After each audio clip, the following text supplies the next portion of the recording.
Texans and Tank Dell on the field. Well, most of them. And DeMeco Ryans has some interesting things to say, including perhaps some false hope or perhaps not. Power's back. We lie, baby. Yeah. Yeah. It's the Locker Room on YouTube. You know what it is. Let's get it.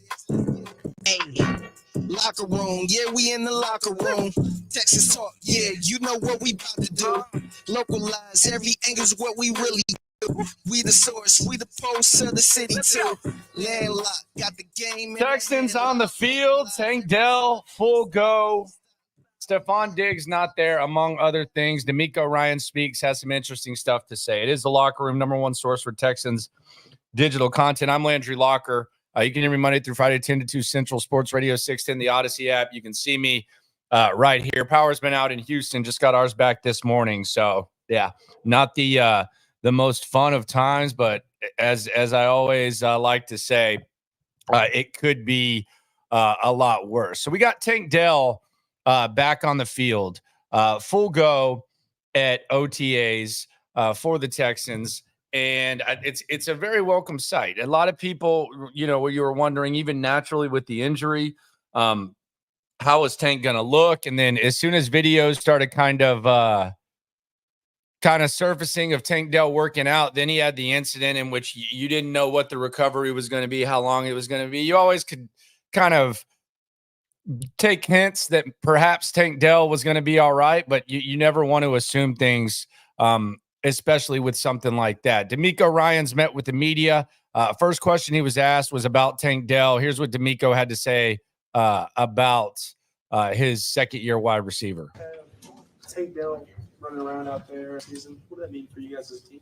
Yeah, so happy for Tank to get back out there. We know went through a very tragic situation, right? We're just happy that he's here, happy that he's back out, being able to do what he loves doing, that's playing football. So it's fun to see him running around, right?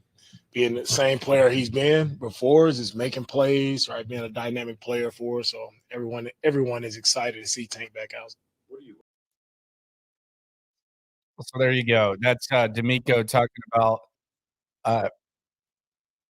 Tank Dell running around. I was asking this question, and you get three different answers when you ask the question.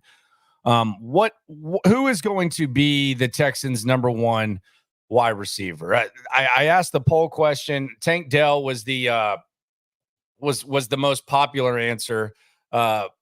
And you also had some Nico Collins. You also had some Stephon Diggs. And we'll hear DeMeco talk about Diggs in a sec. But I want to pose this question. Instead of asking who is going to be the Texans' number one receiver, I want to ask this. What is the best case scenario at the wide receiver position for the Houston Texans? What for the long-term success of the Houston Texans, or success as they start to pay guys? What is the ideal scenario? What is the perfect scenario for the Houston Texans when it comes to the wide receiver position? For me, it's kind of simple. I think the best case scenario would be Tank Dell takes an even bigger step than he took last year, and he establishes himself as your number one guy. And you have a guy who is your number one guy with 2 years remaining on a rookie deal, on a not even a first round rookie deal. That would be the best case scenario. And then I think if you sprinkle in perhaps Nico Collins, not necessarily taking a step back, but maybe Nico Collins' production kind of falling off a little bit and getting evened out to where the price for Nico Collins is lower than it would be if he duplicated the statistical production that he had last year. For me, that would be ideal because the Stephon Diggs thing is interesting. I mean, is there a scenario where all three of these guys are back? Perhaps. But I just find it hard to believe, especially given the fact that you're going to have to start paying some guys and some contracts. I find it hard to believe that all three are back. And essentially what you did, and this is one of the things that really just drives me nuts, essentially what you did was you traded back 19 spots for Stephon Diggs. I've heard people talk about you don't trade a second round pick for a rental. That's not really what they did. It was essentially a three-way trade where the Bills got the Vikings second round pick. The Vikings jumped up 19 spots. The Texans jumped back 19 spots. They don't really do three-way trades in the NFL, but that was essentially what it was, which was why the draft day trade took place at the time that it did. It was a three-way trade. And if you would have made a three-way trade like that, I don't think too many people would be complaining. So we'll see what it is. Blue Boy 9 says if Diggs ain't the number one wide receiver, and you can get the comments in. It is the locker room. The power's back, so all is good. No longer living in a hotel, which I mean kind of sucked. If Diggs ain't the number one wide receiver, we're wasting his and our time. Diggs is going to open things up for the rest of the wide receiver core. Okay, I don't wasting. What do you mean wasting time? Wait. Can he not be good yet? I mean, Nico and Tank had pretty good years. I don't know if we're wasting time. That seems like it's been a while. Shout out to Ohio Avenue.Central. Appreciate you for coming through. Let's hear some more from DeMeco Ryans with the media types. John McClain on the scene. My man John McClain on the scene asking DeMeco a question. Here's more from head coach DeMeco Ryans. Injuries in the secondary, and you were having to sign guys off the street. Having as many guys as you've signed in free agency and drafting Lassiter and Bullock and having other guys back healthy, what's it going to be like the competition when you get to training camp in the secondary? And when we talk about competition, right, we want as much competition at every position on our team as possible. So, not just the back end. You talk about, offense, defense line, receive every position. I feel like the more competition you have, the better your team actually gets. So I always speak about iron sharpening iron. So if our guys can really compete against each other and be their absolute best, that's going to make everybody around them better. So I want as much competition as possible. And nobody is guaranteed a starting spot. We're not talking starters right now. Just want to see guys go out and compete and be their best. And that's why we've made the moves that we've made to add as much competition to our roster as possible. Talk about seeing Kenyon Green back. I mean, I know it's early, but physically, what have you seen, and what are you hoping to see from him? Kenyon has done a really great job of putting himself in position, right, to compete. He did a great job of working throughout the offseason. He had the surgery last year, so he was battling back to rehabbing. But when the beginning of the year hit, he was just able to focus on himself, focus on his body, getting in shape, getting stronger. And it's really good to see him back, being able to, play at full health. I think that's what's Kenyon's biggest thing. Once he gets over that hurdle, now we can see how good of a football player Kenyon can actually be when he's not battling and dealing with injuries. So I'm excited for what's ahead for Kenyon because he's really put in the work to give himself a really good chance this year. And I'm interested to see what Kenyon Green looks like. Quite frankly, let's just be honest. It hasn't been awesome. Even his rookie season. And, you talk about getting hurt and all that. I just, what exactly are we expecting from Kenyon Green? I think if we're going to hold him to the first round standards, I don't know that he ever lives up to that. But if we're hoping that maybe Kenyon Green can make the squad and then maybe establish himself as a starting guard, I think that's kind of where we're at. I think we've kind of, if you don't want to drive yourself nuts, or if you want to just talk about reality instead of maybe what was false hope, I think he can end up being a good player. But as far as justifying that draft pick, that's going to be a tough battle. He is easy to root for. But yeah, that's going to be a tough one to see. Here's more from DeMeco Ryans. How was your reaction to the scheduled national TV games playing in Christmas? Yeah, with the schedule release, we of course everyone's excited about the schedule and what we have in store. I think for us, the guys have earned the right to really have the nationally televised games. For me, I know it's a big deal for everybody with the national televised games. More people get to see, what we're about. For me, it's all about, our team going out and playing great football, whatever day we're scheduled to play, whoever we're scheduled to play. We just have to go out and be the best team that day. But, and our fans are fired up and excited about all of the games that we get on national television. It's good. It's good for the organization. It's a good spot to be in. The most national televised games we've had, as an organization. So it is credit to everyone around this building, not just the team, but everyone for the work that they put in. So did you have any concerns about the 3 games in 10 days, as well as the 3 games in 11 days? I appreciate the question about the 3 games in 10 days. This is driving me nuts because I keep hearing this, and I'm actually going to do a video about it tomorrow and elaborate a little bit.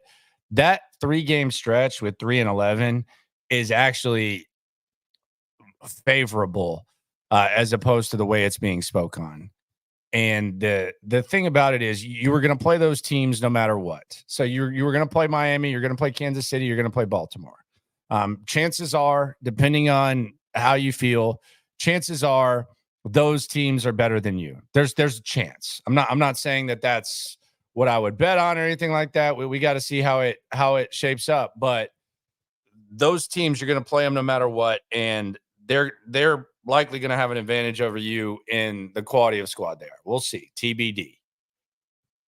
If you get to come off the bye week and face Miami, that's better than facing Miami in a random ass week 3 matchup. That's an advantage. So you have an advantage over the Miami Dolphins because you're coming off the bye week. When you're facing Baltimore, and again, last year I thought the right time, there really wasn't a right time to face a lot of these teams. There's no ideal time a lot of times when you're talking about elite squads, which the Texans are trying to be. Baltimore is going to be playing as many games in a stretch as you are. So it's going to be the exact same thing. They're doing the exact same thing that the Texans are doing. So this stretch about you're playing this many games in this much time, Baltimore's doing literally the exact same thing. And oh, by the way, they have to travel to Houston to do it. They have to travel to Houston to do it in the middle of a week, Wednesday on Christmas. So if we were just drawing out of a hat and you were drawing your opponents and you end up having to play those 3 teams in that stretch, then I guess you can make a case that that's a tough draw, right? Because you'd probably rather draw Carolina, Washington. You'd rather draw bad teams. But knowing that you're going to have to face those 3 teams and knowing that they're good football teams, you get one off of a bye and you get one playing the same amount of games as you, except they have to get on a plane and go to your spot on a holiday. That's advantage. That's favorable. Kansas City's playing as many games as you in a stretch. Matter of fact, I don't think they have the late bye like the Texans do. So I keep hearing about how tough that is. That's actually favorable because you have advantages in 2 out of your 3 toughest games. On the flip side, I hear people say, well, maybe it would be nice if you could sprinkle in a New England game in there or something like that. Why?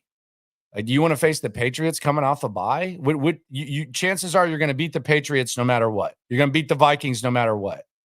So if you win those games and you win the games that you're supposed to against the bad squads and you stockpile wins earlier, then why would you want to waste the advantage that you have of coming off a bye week, knowing again that you're going to play these teams? Why would you want to waste that advantage on like New England? Especially when you're going to play them early, you're facing the rookie quarterback early. I don't understand it. I keep hearing it. I don't understand it. I don't vibe with it. I don't get it. It doesn't make a ton of sense. Exactly. And you get it. You get it. J Time 31. That's the thing. I think a lot of times the schedule gets reacted to and it's, damn, why are we playing? You already knew who you're going to play. Set in stone. So that's where you're at. It'll be interesting to see how it goes, but yeah. So Kansas City has the early bye week. So yeah, this is actually, I keep hearing about that stretch. It's fine. Like, what do you want to do? Like, do you want to, like, if you're going to lose to Baltimore, you're going to lose to Kansas City. You think losing in September it's much different than losing in December? Like, what are we doing? It could cancel out. I think this is the time when you want to face those squads. Maybe that's just me. Player safety, what does that mean? What does that mean? Again, they're all doing the same thing you're doing. except Miami's not coming off a bye week. What do you mean player safety? I don't get this. That player safety, Baltimore's doing the same thing. Same thing. Kansas City, same amount of games. They play every day during the week except Tuesday on this schedule. That doesn't, I mean, like player safety, you're worried about player safety. That's what you're talking about. That's so far away that's not even, we can't do anything about that right now. We don't schedule the games. However, they schedule. Other teams have, that's been done before. So it's not like it's something that's never been done before. We'll figure out a way to make it work. Even though he wasn't there today, how has it been just getting Stephon Diggs just acclimated in all of the day-to-day things you guys like to do? Yeah, it's been really fun working with Diggs. You talk about a guy who's dialed in, guy who loves football. It's been fun to work with him. It's been fun just to see the chemistry that starts to build in our locker room with him, quarterback, other receivers, offensive players, defensive players. He's going to be a really great fit for what we do here. As a former player, are you able to see, so quickly, even if it's just, this first day, are you able to see the players and who has put in the work, who has really taken it serious? At this point in time, you can tell who's in shape, right? That's the biggest thing, who's in shape and who's ready to go. Because as we all know, we know how this Houston humidity hits guys. So you can tell who's ready. And that's the main thing about this time, right? It's not about, physicality, right? We're not truly competing and going against each other, but it's a matter of just guys getting in shape to give themselves an opportunity to compete when training camp comes. But you can tell guys who are in shape and they're ready, like they can really make a jump in their game at this point, in the offseason program, because, it's a lot you can't do, but there's a lot of details and fine details that you can hone on in as a player that allows you to be better come training camp. Since we hit on him in a bit, how nice was it to get Dalton Schultz to return back to the team, and what can he add for you guys in second year here? Right, getting Dalton was a huge priority for us going into the offseason. He made play after play for us last year at very crucial moments, and just the leader that Dalton is. I don't think he gets enough credit for the leader that he is in the locker room and what he brings to our entire team. Right. I love calling on Dalton to break the team down because he always has a very great message for the team, right? Always bringing guys back to focus on, the main thing, right? Continuing to improve, continuing to grow, continue to compete with themselves. So Dalton has been a great leader and also a great playmaker for us. So it was important getting him back, and I'm happy we were able to, seal the deal. What did you see from Jacob Phillips that made you want to go out and play him that? Through his injuries to the early part? Plus, and they've been here every day, played clean, really the third team, right, and short careers. But as I told those guys, man, their careers happened in the past. You can wipe the slate clean. It really doesn't matter. He's talking about the corners now. I skipped. What stood out most to me about Jeff and CJ is you see elite movers, right? You see why these guys were top 5 picks, right? They have the movement skills. They're big, fast, long corners that can run with anybody, right? And they've, had some ups and downs in their careers. This is their third team, right? And short careers. But as I told those guys, man, I don't care what happened in the past. You can wipe the slate clean. It really doesn't matter.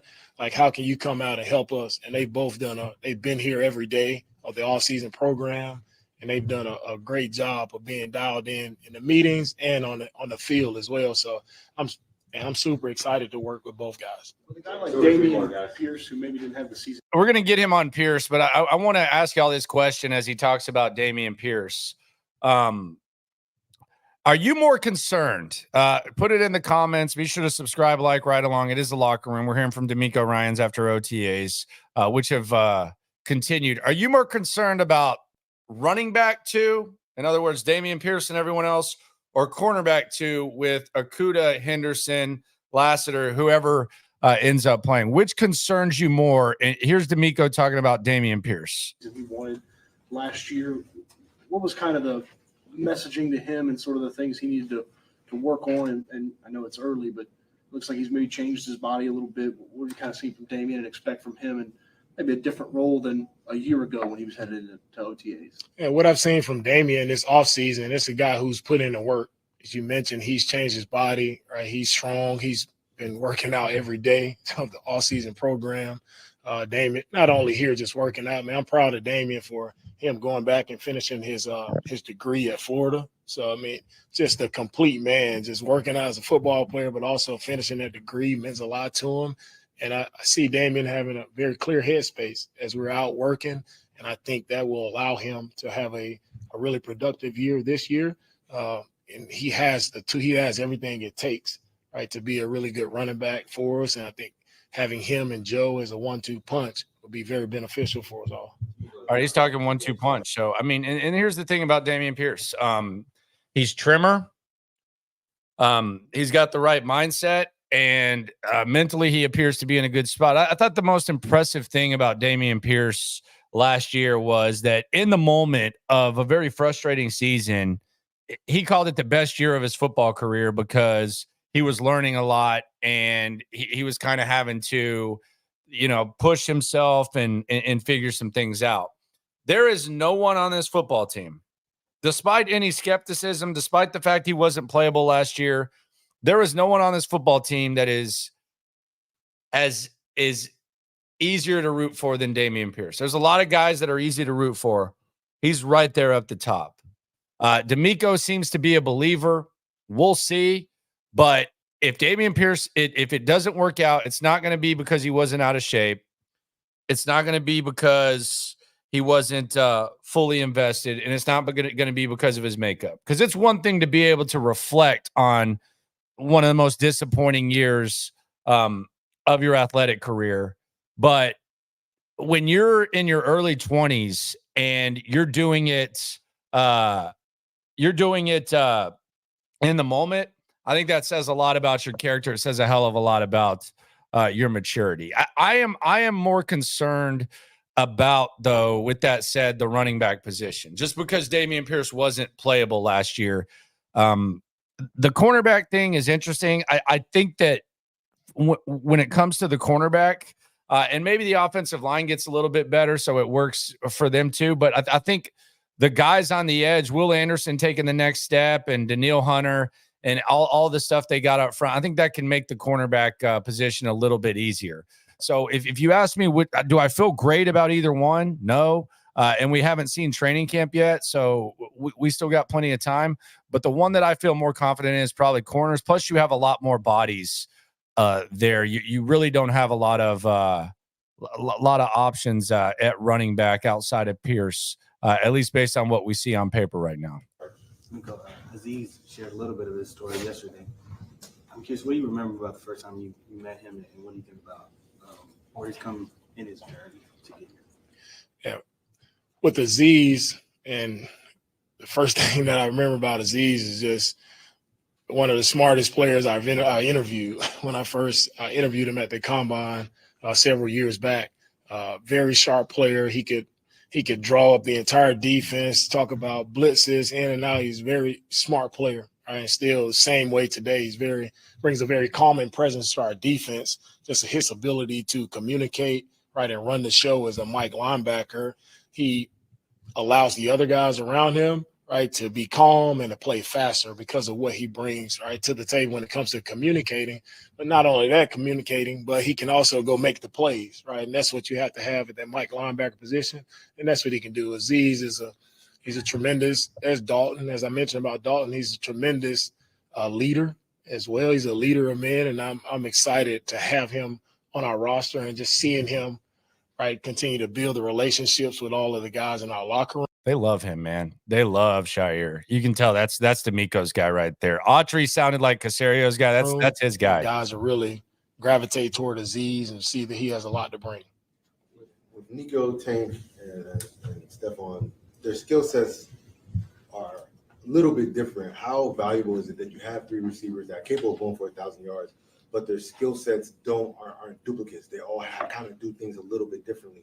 How beneficial is it to have multiple, I guess, skills in the receiver room to be able to attack defenses? And when you talk about receivers with multiple skill sets, that's what you want. You want different body types, different type of movers, right, to cause as many problems for a defense as possible, right? We want to put defenses in binds. I think with those three guys, it allows us to do that because they're so different, right? And they can all do different things. But at the end of the day, they are all explosive finishers with the football, right? And that's what makes those guys great players. They can win on third down and they can finish and get in the end zone. And that's what we look for at all skill positions on offense. So having three receivers there, it definitely opens up the playbook for us, and it puts a lot of stress on the defense. Coach, rookie Dylan Horton had his season, abruptly ended. Talking about Dylan Horton ringing the cancer bell. When he was diagnosed with what he was diagnosed with. But on last week, he got a chance to ring the bell twice, for finishing up his treatment.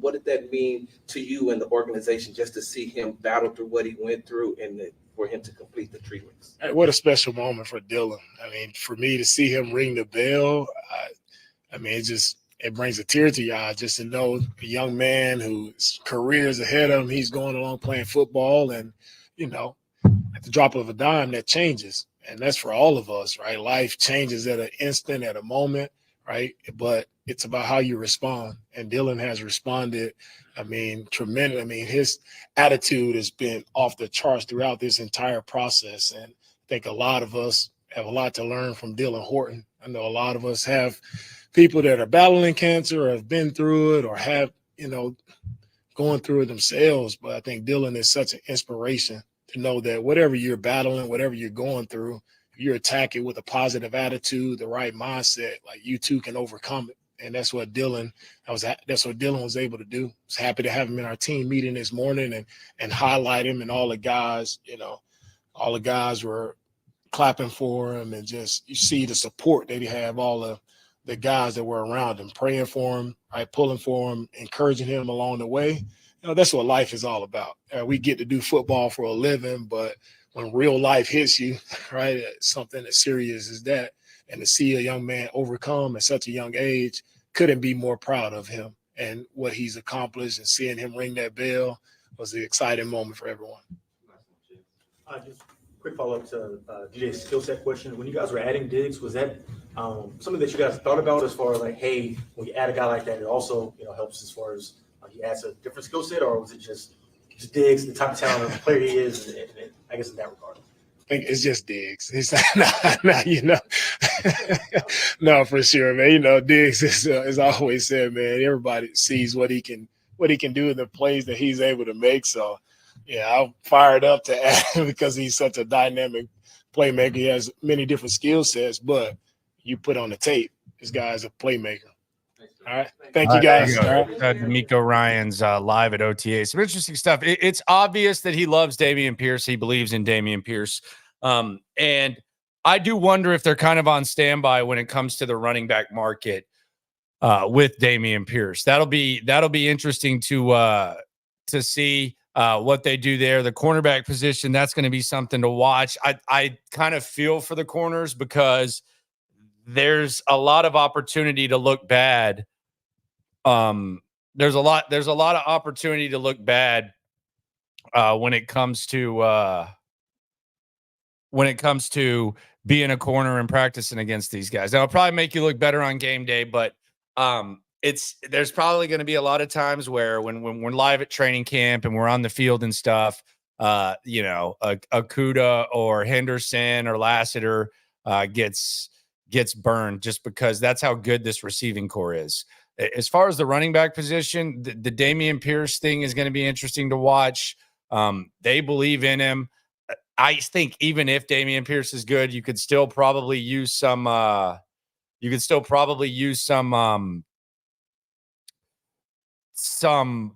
playmaking at the running back position. Just not really the ideal situation at running back, regardless of what DeMeco says. Stephon Diggs not at OTAs. I don't know if DeMeco is disappointed by this. I know he's a player, so he has an understanding of what players can and can't do, and how different players work in different situations. But I I think that the Diggs being there would have gone a long way. And when you hear DeMeco say that, and praise everyone for being there every day, whether it's veterans or rookies, I think that there's got to be a certain part of him that would like to have Diggs there, would like to have Tunsil there, would like to have Shaq Mason there, would like to have everyone there. I think that is something that that needs to maybe just be looked at a little bit closer, like as time goes on, with the Tunsil and with the Diggs thing. Because I was actually kind of surprised that Diggs was not there. I know veterans and all that type of stuff. Titus Howard as well. I know he's kind of rehabbing, but I do wonder how DeMeco feels with guys not being there, especially when I think 6 times now in the offseason he said, he's been here every day. And you hear Caserio say it every day. Obviously, they'd rather you be there than not be there. It is the Locker Room. Be sure to subscribe, like, right along. I am Landry Locker. You can hear me Monday through Friday, 10 to 2 Central, Sports Radio 610, and the Odyssey app. Bryce asks if I could beat Stutes in the fantasy football league. We've been in the same league for 10 years. He's got a better record than me. We've both won championships in the last 3 years. Mr. Robot, Diggs is starting to concern me. Yes. He hasn't been on the team yet, and he is already skipping OTAs. Yeah, and I was surprised to not see him there. I'll be honest. I was very surprised to not see Diggs there. And I'm really surprised we haven't heard from him. I'm also a little bit surprised by how few Texans that we actually have heard from this during OTAs. It seems like everybody else is providing more guys to the media and to fans, and we really haven't heard a lot. Tomorrow, we'll get into the schedule. We'll hear from some other Texans, some other players. Be sure to subscribe, like, right along. This is a Locker Room, number one source for Texans daily digital content. I'll talk to you tomorrow at 10. Always remember, when it comes to this Texan stuff, we're all in it together. Thanks for coming through. Yeah. Yeah. It's the Locker Room on YouTube. You know what it is. Let's get it. Hey. Locker Room, yeah, we in the Locker Room. Texas talk, yeah, you know what we about to do. Localize every angle's what we really do. We the source, we the pulse of the city too. Landlocked, got the game in the headlock. Localize every time, can't stop, won't stop. Yeah, we top 2 and we not too. Plugged in daily digital on YouTube. We got takes for days, opinions to give, we got takeaways. If it's up, then it's up, we number one. You don't need to try your luck. Locker Room, yeah, we in the Locker Room. Texas talk, yeah, you know what we about to do. Localize every angle's what we really do. We the source, we the pulse of the city too.